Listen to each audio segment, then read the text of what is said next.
Guys, happy Friday. I'm sorry the original video isn't working.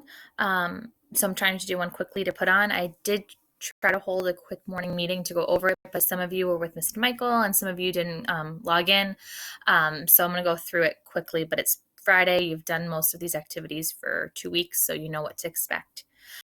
There's two main things about today that you need to remember. I have a meeting at 10 o'clock and I have a meeting right after it. So from 10 until about noon, I cannot be reached. You can send me an email, you can send me a Google chat, but just know I probably won't get back to you until about 12 o'clock. So what I'd like you to do is go through the day. If you have any questions, ask me now so that you have things answered, things set up, and you can get rolling on your own. Second thing, it's Friday. It's Colton's Star of the Week Friday, which means he gets his poems. So you need to make sure you did your slide. I'm going to click on it after I'm done with my video and send messages to those that did not do it yet. Grammar, fill out your patterns of power. Book of the day. Spelling is your optional spelling test today, or you can just practice the words with one of the activities. Science is on Seesaw. So when you go onto Seesaw, you'll see an activity called Selfie Science, Static Electricity. When we were talking in our little morning meeting chat, we were saying it's kind of hard to recreate it on the spot, but what you can do is think of times in the house that you've gotten that static shock, like touching a doorknob. I was saying that in the winter, everything's so dry, and I'll be making the bed, and like I'll see little sparks sometimes from the sheets.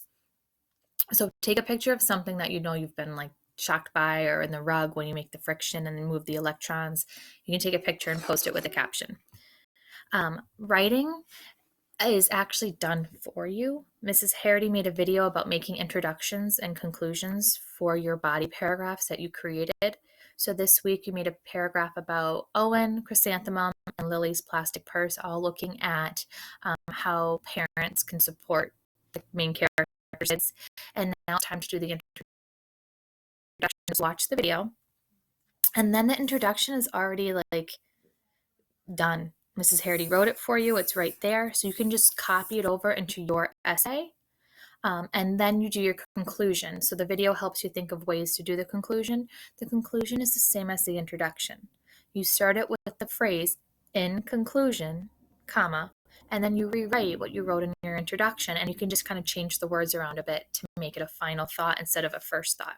So it's basically done for you. You just need to add it in and then adjust it for the conclusion. For math, you do not have any workbook pages, you have a check-in.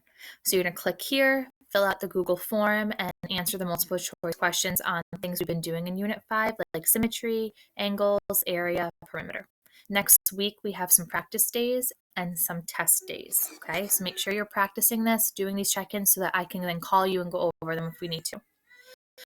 Last read works. Make sure you sign on for Mr. Michael. Make sure you sign on if it's for me. Say hello to the giant gorilla, your last story. Readout starts on Monday. We finished yesterday. Mr. Adams said that he got confused with days, so he's been posting things to Seesaw on wrong days for us. So he said if you did not do the woodwind, that one. If you've done it, then you're all set, and he's going to clean up Seesaw and start fresh next week. Okay? So again, get a hold of me, and then if not, I'll talk after 12. If not, I will see you guys around 12 o'clock.